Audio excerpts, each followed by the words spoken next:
खतरे में supreme leader Mushtaba खामनाई। Donald Trump ने अपने ऑफिशियल्स और कमांडर से कहा है कि अगर मुश्तबा खामनाई हमारी शर्तों को नहीं मानते या हमारे हिसाब से डील नहीं करते तो मैं आपके उस प्लान को सपोर्ट करूंगा जिस प्लान में मुश्तबा खामनाई को टारगेट किया जाए। इजराइल पहले ही कल ही धमकी दे चुका था, चुनने से पहले ही, कि जो भी अगला सुप्रीम लीडर बनेगा हम उसे कत्ल कर देंगे। ट्रंप ने परसों कहा था मेरे मिजाज के खिलाफ और मेरी मर्जी के बिना अगर कोई ईरान का सुप्रीम लीडर बना तो उसे मार देंगे। लेकिन ईरान का सुप्रीम लीडर बना भी, ईरान के लोगों ने सपोर्ट किया भी, लेकिन अब मिजाज के मुताबिक, फितरत के मुताबिक अमेरिका ने मुश्तबा खामनाई को कत्ल करने का ऐलान किया है। सवाल यह है कि फिर अब मुसलमान कब तक चुप रहेगा? सवाल यह है कि अब मुसलमान आपस में कब तक लड़ेगा? कब तक शिया सुन्नी करेगा? किसी के जिगर में इतनी ताकत है, मुझे एक बंदा दिखा दो कि जिसके बाबा मार दिए गए, जिसका बाप मार दिया गया, जिसकी औलाद मार दी गई, छोटे छोटे बच्चे मार दिए, जिसकी माँ को कत्ल कर दिया हमले में और उसकी बीवी को भी मार दिया। एक झटके में, एक दोपहर में, रोज़े की हालत में पूरा ख़ानदान ख़त्म हो गया और उसके बावजूद वो आदमी अपना सब कुछ खोने के बाद उसी ख़तरे वाली कुर्सी को कबूल करता है जिसका नाम है मुज्तबा खामनाई, जो अब अमेरिका के निशाने पर है। ईरान को तो बस अब आर पार कर देनी चाहिए, क्योंकि अमेरिका की गुंडागर्दी से सारी दुनिया परेशान है। लेकिन दुनिया की इतनी भसोट नहीं कि डोनाल्ड ट्रंप के आगे बोल सके। दुनिया को सिर्फ अब आखिरी उम्मीद ईरान से है। डोनाल्ड ट्रंप ने कहा था कि ईरान पर हमले हम बढ़ाएंगे, तो ये बात हकीकत है। ईरान पर खौफनाक हमले पिछले कुछ देर में किए गए हैं।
साथ ही इजराइल ने ऐलान किया है कि हमने 1900 ईरान के कमांडर, ऑफिसर और फौजियों को, टोटल 1900 लोगों को जो फौज में थे, कत्ल किया है। भाई ईरान ने ये फोटो जारी किया और बताया कि $10 ट्रिलियन का डैमेज, नुकसान हो चुका है अरब को, क्योंकि इन अरब देशों ने अपनी ज़मीन का इस्तेमाल अमेरिका को करने दिया। ईरान बहुत खतरनाक खेल रहा है।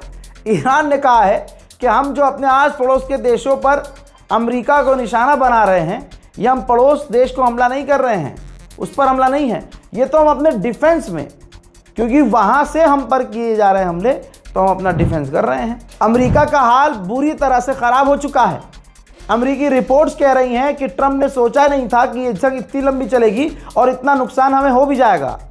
अमेरिका का इराक में जो लॉजिस्टिक सेंटर था, ईरान ने उसे भी नहीं छोड़ा, पूरी तरह से मिसाइलों की बरसात करके तबाह कर दिया है। हिस्टोरिकल प्लेसेस पर इजराइल हमेशा से हमले करता है और कब्जा भी करता है। UNSCO में जो रजिस्टर्ड एक ईरान का हिस्टोरिकल प्लेस था इस्फहान में, उस बिल्डिंग, उस इमारत को जो हेरिटेज था, उस पर इजराइल ने हमला किया। वो इमारत बुरी तरह से क्षतिग्रस्त है, जिसकी तस्वीर आपकी स्क्रीन पर है। इजराइल यही सब कर सकता है। अमेरिका इजराइल जब हारते हैं तो सिविलियंस इंफ्रास्ट्रक्चर्स को नुकसान पहुंचाने लगते हैं। इसी तरह से अमेरिका और इजराइल के आतंकी हमलों में ईरान में 3 और स्टूडेंट्स की मौत हो गई है। ईरान ने ओमान को भी बहुत मारा है, बहुत, लेकिन ओमान के राजा ने, बादशाह ने और ताजिकिस्तान के गवर्नमेंट ने ईरान को मुबारकबाद दी है कि आपको मुबारक हो नया सुप्रीम लीडर। मेरे दोस्तों, सबसे पहले ईरान के सुप्रीम लीडर के नए चुने जाने पर सबसे पहले व्लादिमीर पुतिन ने खुद मुबारकबाद दी थी। इस आदमी का नाम याद रखना चाहिए। इजराइल का जो UN में एनवॉय है, उसका बयान सुने आप, जो उसने कहा है, और आप बताइए कि जीत किसकी हुई है। हज़रात, UN का एनवॉय इजराइल का, उसने कहा है कि कोई नया लीडर आ जाने से या पुराना मार देने से रिजीम चेंज नहीं होती। अब नया सुप्रीम लीडर है, लेकिन आइडियोलॉजी वही है, क्रोनोलॉजी वही है, सिस्टम पहले वाला है, मेंटालिटी वही है। तो ये सब कुछ होने के बाद भी कोई फ़र्क नहीं पड़ा है, रिजीम चेंज होने से भी कोई फ़र्क नहीं पड़ा है। सवाल ये है कि फिर ये जंग जीत कौन रहा है? जब तुम अपने किसी भी मकसद में अभी तक कामयाब ना हो सके, रिजीम तक ना गिरा सके, तो भैया जीत किसकी हुई? आइए स्ट्रेट ऑफ हॉर्मुज का GIF लगा रहा हूं। ट्रैफिक देखिए, जो टैंकर तेजी से आगे आ रहे हैं, अचानक से वो अपना ट्रैकर बंद कर देते हैं और चुपके से निकलने की कोशिश कर रहे हैं। और अभी भी स्ट्रेट ऑफ हॉर्मुज में जो लाइन ईरान ने खींची थी, हैदर के लाल ने खींची थी, उसे क्रॉस करने का जिगरा किसी में नहीं है। अगर कोई क्रॉस कर भी रहा है तो वो अपने आप को तुर्किश या फिर चीनी या किसी मुस्लिम देश का टैंकर बता कर निकलता है। ईरान की पिटाई जो ईरान ने की है, जिस अंदाज में अमेरिका इजराइल की, ये पिटाई देखने के बाद जो कल बहुत ज़्यादा उछल रहा था बरतानिया का प्रधानमंत्री कह रहा था कि हम अपना एयरक्राफ्ट कैरियर भेजेंगे मिडिल ईस्ट में, हैं? अब जब देखा ईरान बहुत बुरा मार रहा है तो 24 घंटे नहीं गुजरे, अभी 12 घंटे गुजरे हैं, बरतानिया पलट गया है। बरतानिया ने कह दिया है कि, यूके ने कहा है कि हमारा कोई प्लान नहीं है अपना कोई भी एयरक्राफ्ट कैरियर मिडिल ईस्ट में भेजने का। अब सोचिए कि ट्रंप कितनी बड़ी मुसीबत में है। US के डेमोक्रेट्स ने मांग की है कि ईरान के स्कूल पर जो हमला करके 170 बच्चियों को नरसंहार करके मारा गया, अमेरिकी फौज और डोनाल्ड ट्रंप की पूरी तरह से इस मामले में जांच होनी चाहिए। मेरे दोस्तों, ईरान के ऑफिशियल ने कहा है कि हमने साइप्रस, तुर्की और अज़रबैजान पर कोई हमला नहीं किया है। ये हमला इजराइल ने किया था ताकि ये हमसे नाराज़ हो जाएं और इलाके में ये पीछे हो जाएं और हमारी जंग किसी और से हो जाए। आगे उन्होंने कहा कि इजराइल को लगता है कि हमारे पास सिर्फ 160 मिसाइल लॉन्चर्स बचे हैं। मैं ये कहूँगा, आप उन्हें ख्वाब में इसी गलतफहमी में जीने दें। सुनिए।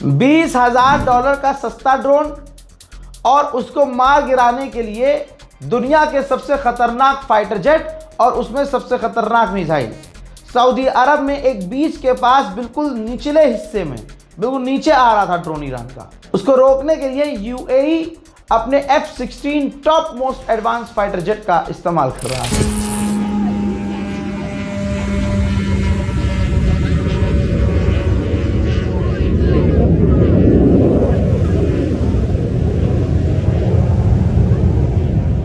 लो जी लाइव ड्रोन आया, एक फट गया, एक दौड़ लगा, नहीं इंटरसेप्ट हुआ है, ये वाला नहीं इंटरसेप्ट हुआ, ये जा रहा है अभी भी आगे। और जो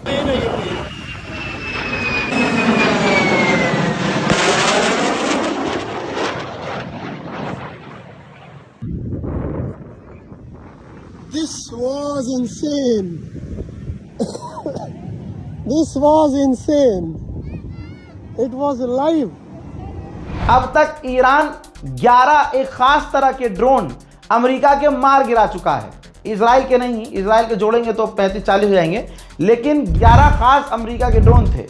जी हाँ, जो बहुत महंगे थे। $330 मिलियन के ये ड्रोन थे।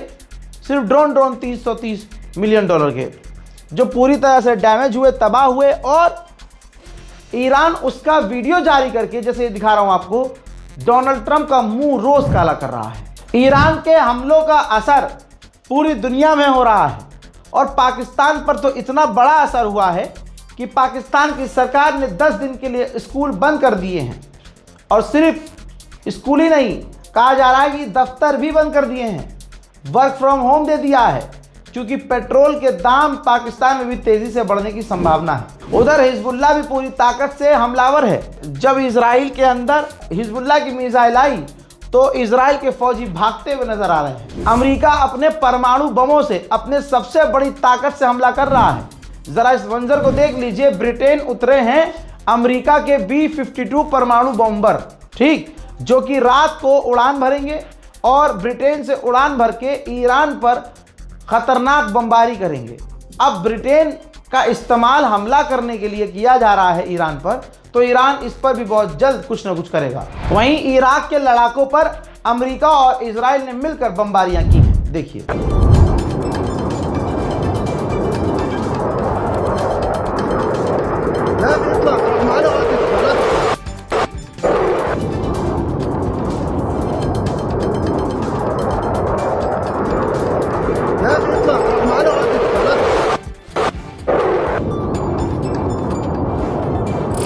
सऊदी अरब की, बल्कि दुनिया की सबसे बड़ी तेल की कंपनी अरामको, इस कंपनी ने सऊदी अरब में अपना प्रोडक्शन लगभग बिल्कुल ना के बराबर कर दिया है, जिसकी वजह से जितनी भी तेल की कंपनियां हैं सब परेशान हैं। सबको अपना प्रोडक्शन कम करना पड़ रहा है और भैया पैसा भी कमा नहीं पा रहे हैं। ईरान में बुशहर न्यूक्लियर पावर प्लांट में रशियन वैज्ञानिक काम कर रहे हैं, तो रूस उनको निकालने के लिए ईरान में ऑपरेशन चलाने की तैयारी में है। चौथे दिन ईरान ने फिर से दोहराया है कि अमेरिका हम पर कब्जा करना चाहता है, ईरान को टुकड़े में बांटना चाहता है। एक बार फिर से ताज़ा मंजर है, ईरान का जो नेवल बेस है, जो दोपहर में दिखाया था, ये वो वाला नहीं है, ये दूसरा बेस है। अमेरिका इजराइल के हमलों में ईरान का नेवल बेस पूरी तरह से बेकार हो गया है। एक बार फिर से ईरान के एयरपोर्ट में जो उनके पैसेंजर विमान खड़े थे, इजराइल ने बमबारी करके उन जहाज़ों को एक बार फिर से सिविलियंस के लिए जो चीज़ें हैं उनको तबाह कर रहा है। देखिए,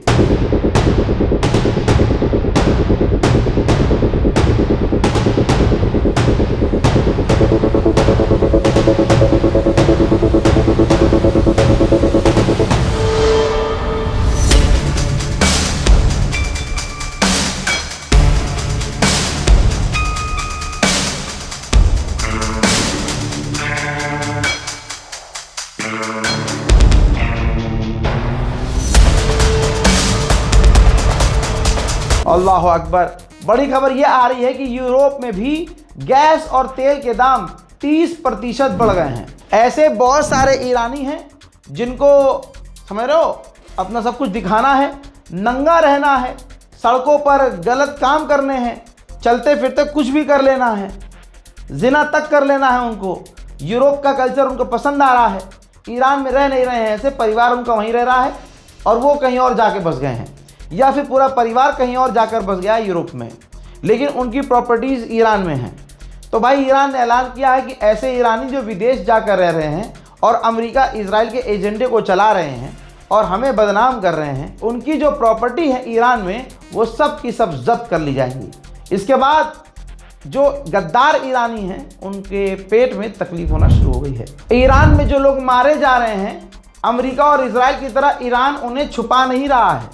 जनता के सामने लाशें भी आ रही हैं, जनता के सामने जनाजे उठ रहे हैं, जनता जनाजों में शामिल हो रही है। और तो और नमाज जनाजे के बाद ये हज़ारों और लाखों की भीड़ उसको, शहीद को कब्र में दफना भी रही है। कमाल की बात आप ये भी देख चुके हैं कि भीड़ के आजू बाजू अमेरिका और इजराइल बमबारी भी कर रहे हैं, लेकिन ईरान का बच्चा बच्चा आज अपने मुल्क के लिए शहादत देने को तैयार है। अरबों को नंगा रूस के विदेश मंत्री सर्गेई लावरोव ने 30 सेकंड में कर दिया। सर्गेई लावरोव ने कहा कि क्या अरबों ने जो 170 मासूम बच्चियां ईरान में मार डाली गईं, उन 170 बच्चियों के लिए दुख व्यक्त किया है? क्या इस हमले का जो बच्चियों पर, लड़कियों पर किया गया, उसका विरोध किया है? उधर अमेरिका के डिफेंस मिनिस्टर ने कहा है मीडिया में आकर कि ईरान अनकंडीशनल सरेंडर करे, ईरान के पास कोई और ऑप्शन अब नहीं है। आइए दोस्तों, खबर मेरी वाली फिर से सच साबित हुई। F-16 साइप्रस के अंदर अपने इलाके में, जी हाँ, तुर्की ने तैनात कर दिए हैं। इराक के शिया धर्मगुरु मुक्तदा अल सद्र ने ऐलान किया है और अपने लड़ाकू संगठन से कहा है जो हथियार चलाते हैं, उनसे कहा है कि अपने हमले लिमिटेड करो, कंट्रोल में हमला करो और जो ह्यूमैनिटेरियन मदद हो सकती है वो लोगों की करो, इंसानों की मदद करो। मेरे दोस्तों, ईरान मुसीबत में है, ईरान के साथ खड़े होइए। मैंने कहा था आप लोगों से, आपने मेरी बात सुनी भी। हज़ारों की तादाद में ईरान एम्बेसी राजधानी दिल्ली में 9 मार्च को मेरे कहने पर हज़ारों लोग आ गए। उन तमाम हज़ारों लोगों का अगर मैं 1000 बार शुक्रिया अदा करूं सबके आगे हाथ जोड़ जोड़ के, तब भी मैं शुक्रिया अदा नहीं कर पाऊंगा। हम लोगों ने कभी ख्वाब में नहीं सोचा था कि आप मेरी ज़बान की इतनी साख रखेंगे और मेरी ज़बान की इतनी इज्जत रखेंगे। आपने दिखाया ईरान के कल्चर हाउस को, आपने दिखाया ईरान एम्बेसी को कि हाँ, हमारे पास भी हमारा एक भाई है जो आपके लिए खड़ा है हमारी तरफ से। दोस्तों, वहाँ पर हमारी मुलाकात स्पेशली ईरान के एम्बेसडर से हुई। जो एम्बेसडर ने मुझसे कहा, वो फ़िलहाल मैं यहाँ नहीं बोल सकता, लेकिन आने वाले कुछ दिनों में मैं आपको बताऊंगा कि उन्होंने क्या कहा। लेकिन मैं स्पेशली ये मंज़र इसलिए दिखा रहा हूँ तमाम, ताकि जो लोग वहाँ आए थे मैं उनका कोई तो हक अदा कर सकूँ। मैं खुदा की कसम आप लोगों की पैर की जूती भी नहीं हूँ। ये जो भी इज़्ज़त कमाई है ये अल्लाह का करम है, क्योंकि वो आपने सुना होगा, व तो इज़्ज़ो मन तशा व तो ज़िल्लो मन तशा, इज़्ज़त और ज़िल्लत देने वाला अल्लाह है। लेकिन मैं यहाँ ये भी कहूँगा कि जिस कदर आप लोगों ने मुझसे मोहब्बत दिखाई, यहाँ तक कि ऐसे बुजुर्गवार लोग भी थे जो मुझसे मिले ऐसे कि मिल के रो दिए। मेरे पास अल्फाज नहीं है आप लोगों के लिए। मैं ज़िंदगी भर आपके आगे हाथ जोड़कर शुक्रिया अदा करता रहूं, तब भी आप लोगों की मोहब्बत का 1% भी मैं जो है हक अदा नहीं कर पाऊंगा। लेकिन मेरा वादा है, जैसा कल था वैसा आज हूं, जैसा आज हूं वैसा कल रहूंगा। सच दिखाता था, सच दिखाऊंगा। आप साथ दीजिए, जिसको साथ नहीं देना है, बुग़्ज़ रखने वाले, हसद रखने वाले। अब आप सोचिए, इतनी सी बात सोचिए, समझिएगा। जो फील करता हूँ आपको परिवार समझ के कह देता हूँ, क्योंकि हम घर के ही लोग हैं। आप ये सोचिए, जब बुराई करनी होती है, जब आलोचना करनी होती है, तो व्हाट्सएप पे जो मेरे कॉन्टैक्ट्स हैं वो मौलाना हो, बहुत बड़े पहलवान हो, दोस्त बनते हों, करीबी बनते हों, हमदर्द बनते हों, तो जब उनको कोई शिकायत करनी होती है या मेरी बात कोई उनको अच्छी नहीं लगती है, तो डायरेक्ट व्हाट्सएप पर वो मुझे फ़ोन करके या मेरी गलतियां बताते हैं या कमियां निकालते हैं और बुराई करते हैं और भिड़ने की कोशिश करते हैं। ठीक, पूरे 12 महीने ये कभी भी किसी भी काम को देखकर, जो हम काम कर रहे होते हैं, कभी अप्रिशिएट नहीं करते हैं, कभी सपोर्ट नहीं देंगे, कभी हिम्मत नहीं बांधेंगे। लेकिन एक इनको दिख गई कि हाँ, अब मौका मिल गया, हमें मौका मिल गया, तो मौका नहीं छोड़ते, फ़ौरन भाई तुमने ये फेक न्यूज़ चलाई थी, देखो मेरी यहाँ से लेकर ईरान तक सबसे बात हो गई भाई, ये देखो। अगर अच्छा मौलाना साहब मुझे समझा रहे हैं ईरान में रहकर झूठ बोल रहे हैं, हम हरम में हैं। मौलाना साहब को मौलवियत से ज़्यादा पत्रकारिता में इंटरेस्ट है। तो ऐसे बहुत लोग मिल जाएंगे आपको जो खुद झूठ बोल रहे थे। मैं उनके बारे में अब बात करना बंद कर चुका हूँ, लेकिन मैं ये बातें इसलिए शेयर कर रहा हूँ क्योंकि मैं देखता हूँ मेरी कौम के मुसलमान नौजवान अब इस पत्रकारिता में इंटरेस्ट ले रहे हैं, वो भी कुछ ऐसा करना चाह रहे हैं। तो जो हम और जो मैंने फेस किया है और जो कर रहा हूँ, मैं नहीं चाहता कि वो बेचारे भी करें। जब तक वो इस मकाम पे पहुँचे, ये जो हमारे आस्तीन के सांप हैं, जो हमारे खुद के करीबी, जो बड़े अपने बनते हैं, ऐसे लोगों को अकल आ जाए कि हाँ हम ये जो चीज़ करते हैं गलत करते हैं। सोचिए 12 महीने काम करता हूँ मैं, 12 महीने में किसी भी काम की तारीफ मोहल्ले के लोग नहीं करेंगे, ना व्हाट्सएप वाले करेंगे जो व्हाट्सएप कांटेक्ट में हैं। लेकिन एक बात की अगर कन्फ्यूज़न हो जाएगी तो वो घर पर हमला करने आ जाएंगे, मारने आ जाएंगे जी, फ़ोन पर गालियाँ बकना शुरू कर देंगे, सड़क पर घूम घूम के गीबत करना शुरू कर देंगे। इस बार अल्लाह ने मेरा स्टैंड कैसे लिया सोच भी नहीं सकते। जब मैंने खामनाई की शहादत का ऐलान किया तो उस वीडियो को मोहब्बत में नहीं, प्यार में नहीं, दुश्मनी में शेयर किया कि ये देखो ईरान ने तो ऐलान किया नहीं है, ये बहुत बड़े नेता बनने हैं, ये पहले कर दिया इन्होंने ऐलान, ये देखो जी कुछ हैं कई साल से लगे हुए हैं, मौलवियत पढ़ रहे थे, मौलवियत नहीं हो पाई, न मौलवियत बन पाए, और फिर मोबाइल हाथ में ले लिया, पत्रकार बनने की कोशिश करने लगे, तो न मौलवी बन पाए न पत्रकार बन पाए। अब वो मौलानाओं के आगे पीछे घूमते हैं। मौलाना साहब इस पर आप क्या कहेंगे? मौलाना साहब खुद का कोई स्टैंड नहीं होगा, वो अपने आप को पत्रकार कहेंगे। आप समझ रहे हो? ऐसे अलग अलग तरह के लोग हैं। ऐसे लोगों ने वीडियो नफ़रत में फैलाई, मेरी मुझसे नफ़रत में, ये देखो कल्चर हाउस ईरान हर जगह फैला दी, ये देखो जी, ये देखो अभी तो ईरान ने ऐलान किया नहीं है, इसने शहादत का ऐलान कर दिया, इसे ज़्यादा पता है, ये तो वक्त से भी आगे चल रहा है, ये तो बहुत एडवांस चल रहा है, ये देखो जी व्यूज़ और लाइक के लिए। रात को 2 बजे मैंने अब ऐलान कर दिया था, सुबह 7 बजे तक प्रेशर बना रहा मेरे पर। सुबह 7 बजे क्या हुआ, अल्लाह ने जो सोर्स मुझे दिया था वो सोर्स सही साबित हुआ और इन लोगों का मुंह काला हुआ और अब उनका मुंह सामने आने लायक तक नहीं है। ऐसे बहुत लोग हैं अब जो मिल रहे हैं, मैं यहाँ बोल रहा हूँ क्योंकि मुंह पे नहीं बोलना चाहता हूँ, देख रहे हैं वो वीडियो, और बहुत ऐसे लोग भी हैं वीडियो चुपके से देखते हैं, बताते नहीं है कि भाई हम आपका चैनल देखते हैं। ये भी मुझे पता है, आप हसद देखिए यार, हसद देखिए हमारी कौम की थी, नफ़रत अप्रिशिएट नहीं कर सकते, गीबत करने के लिए सबसे आगे आएंगे।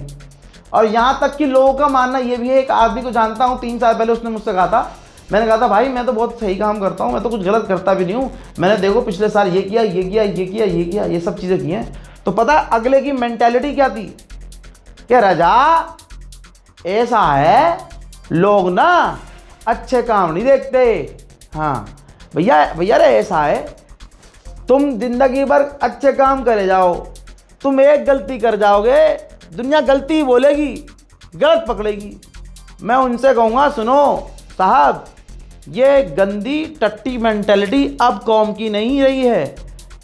देश बदल चुका है, लोग बदल चुके हैं, मेंटेलिटी चेंज हो चुकी है। तो आने वाली जो पीढ़ी है वो इस लाइन में आए, आप उन्हें सपोर्ट कीजिए, तोड़िए मत उनकी हिम्मत को।